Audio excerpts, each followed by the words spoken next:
I think sometimes when people cheat, they make the assumption that the person that they or the people that they affected have to move to healing as fast as they want them to so that they can feel better about themselves. When the truth of the matter is that no matter what your reason for cheating was, you took the option to not be a part of it away from your significant other or your partner. And in taking away that option, you have to give your partner time to trust not only themselves and you, but the environment around them. Because cheating is not just me finding out that you slept with somebody or spoke with somebody or was in somebody's text message. It's not about that. It's about the fundamental, primitive reason why we trusted you in the first place. And when you take away that foundation, you eradicate everything that came before the affair. So you have to give your person, especially if they decide to try to work through it with you, the time, the grace, and the respect to heal as they see fit. Because if it takes them a year or 2 years, you need to understand that you took away a lot of their security and safety when you decided that you were going to be with somebody else. I just think that a lot of people forget that you didn't just have an affair. You broke the foundation on which your relationship standed on. It's just, people need time to heal before they, I can't say that. This is the internet. Anyway. Hey guys, welcome back to my channel, Everyday with Tidora Young. If you've not yet subscribed, this is the right time to do so. Kindly click on that subscribe button and turn on the notification for more videos from me. Thank you. Alright, today we'll be sharing yet another heartbreaking cheating story. The reason why I do this is to share other people's experiences with you, to get your opinion on them, and also to get advice. I'm sure that the whole idea of cheating or being cheated on is not exclusive. A lot of people have experienced it. A lot of people have cheated on people, and a lot of people are planning on cheating or are going to be cheated on. So I feel like sharing these stories would bring people together to give their own advice, what they think should have happened, or what they think the person that experienced it should have done, or also give advice against cheating, because generally I am against cheating regardless of the situation. All right, so sit back, relax. I'm going to just share this story with you. All right, so this person is a male and he was cheated on by his girlfriend. He wrote, "We had been dating for a couple of years and we're exclusive and about to get engaged. Though we lived 60 miles apart because of our jobs, we spent every weekend and time off together and talked about finding a place in between once we get married. One Friday, a buddy called me at work and said he could get tickets for a great concert that night and asked if I wanted to go. I was in, so I called her at our work, explained the situation and said I would call her or go down the next day, and she was totally cool with it. As fate would have it, at the last minute the ticket fell through. It was well into the evening, but not too late to head down to my girlfriend's place. So I called her to let her know that I was coming down, but no answer. This was before cell phones. I didn't leave a message on her answering machine, thinking I would just surprise her. I made the hour-plus drive, and when I got to her apartment, she wasn't home. No big deal. It was a small town, and I knew the most likely places she would be. I stopped at the watering hole we requested and she wasn't there. I went across town and drove by our sister's place, not there, and by our mom's house, not there. I checked another bar that got busy later in the evening, nothing. I figured I'd just take one more drive by her apartment, leave her a note, head down and call her in the morning. I drove by the alley where her apartment was, and lo and below, there was her car.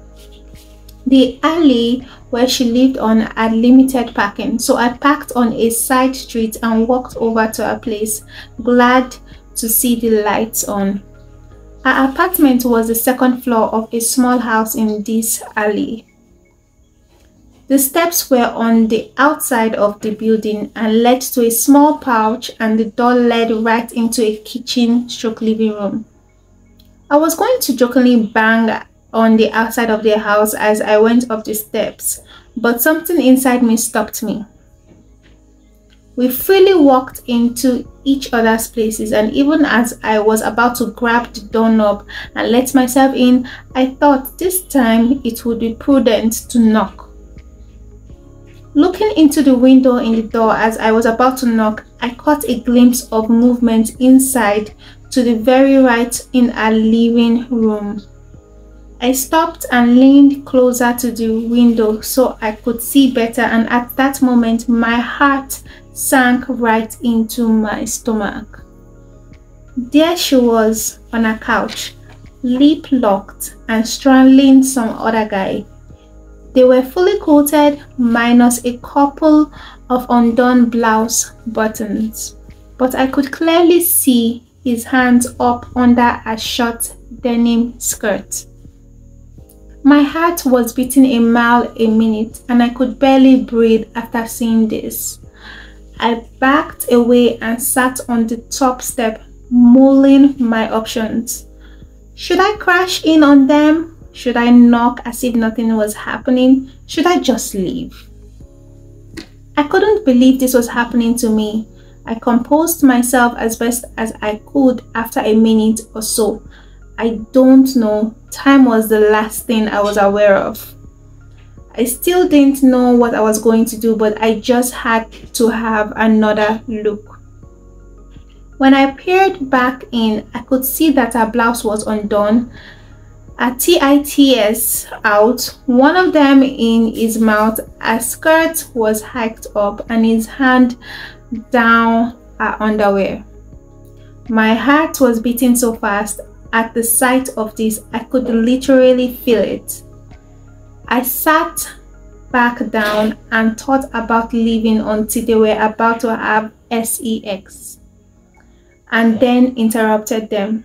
But I decided the best thing to do would be to just walk away. Yeah. I sat there a little bit longer and decided to leave, but dumb me had to have one last look. When I looked in the door window, I nearly shit my pants.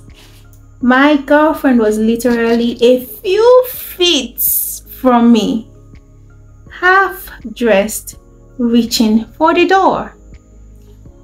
Oh shit, I quickly jerked myself away from the window and was trying to come with a response when she opened the door. At the time, I truly believed my heart was beating so fast that they could feel its vibration inside, and she was checking to see what it was. And in a split second, I thought, why do I need to come up with a response? I'm the one being cheated on. Then I heard a click and it registered. She wasn't coming to see what was outside. She was locking the door. I looked back in as she disappeared into her bedroom.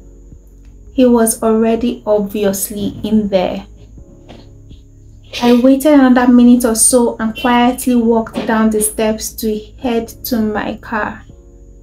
The house was right up against the alley and I had to walk right under her open bedroom window. To add insult to injury, they were within feet of me and I could hear the familiar sound of her mourning, a bed spring, the headboard banging against the wall. It was a long drive home. After a few days of not calling or responding to her calls, she showed up at my place, seeking what was up with me. I didn't let her in. Just stood at the door and asked what she did Friday night. She said she went out with her girlfriend and went home. I just gave her a silent knowing nod and just stared at her. She was flustered and I asked who the guy was. What guy? I continued to stare at her in disbelief. She went on about some bull story of how her and her girlfriend ran into an old male friend both. Then one went back to her place and then he left. Then he didn't have a place to stay. Nothing happened, etc. I didn't say a word. Just closed the door and that's chapter of my life. That's a very, very sad, intriguing, heartbreaking cheating story. First of all, I am glad that he actually saw it for himself, although it's a very heartbreaking thing to see. But why I said it's a good thing that he saw it for himself is because one thing I have seen a lot of people that are being cheated on do is that they tell themselves that they allow themselves believe whatever excuse the person that is cheating on them say. But usually when you see it for yourself, you kind of believe it more and you end up making decisions based on what you believe and not being confused of what you think happened or what you don't think happened. Because most times when a spouse or if somebody you're in a relationship with comes and explains some kind of suspicion you have about them, sometimes you believe them. But when the evidence you have is that you saw it and not just that, or maybe a friend told you something, or maybe there's a particular person that is always calling you every night, but you've never heard the conversations between them, you've never read the messages between them, but you just know that this particular name keeps calling your husband or your boyfriend or your girlfriend every night, then you'll be suspicious. Then your spouse will be able to explain it away. But when you see it face to face, it's hard for the person to explain it away. Now, but beyond that, I'm really sorry about what this person has gone through, and if you've gone through something similar, you can share it in the comment section below. And also, what would you do if you were in this man's shoes? Would you give your girlfriend a second chance, or would you do exactly what he did? For me, I think I would do exactly what he did, especially because she did not come true. She did not state it, tell her boyfriend that, oh, I cheated on you. Okay, fine, she didn't do that. But then he asked her specifically about this particular guy, and instead of her coming clear and just saying the truth, she decided to lie. So it's very difficult to give somebody like that a second chance. What do you think? Would you give this person a second chance? Comment in the comment section and let me know. Would you give this type of person a second chance, or would you end the relationship just like the person in the story did? Yeah, thank you for watching this video. Please like this video, share with your friends and family. Don't forget to subscribe and click on that notification button for more videos like this from me. Thank you for watching and bye.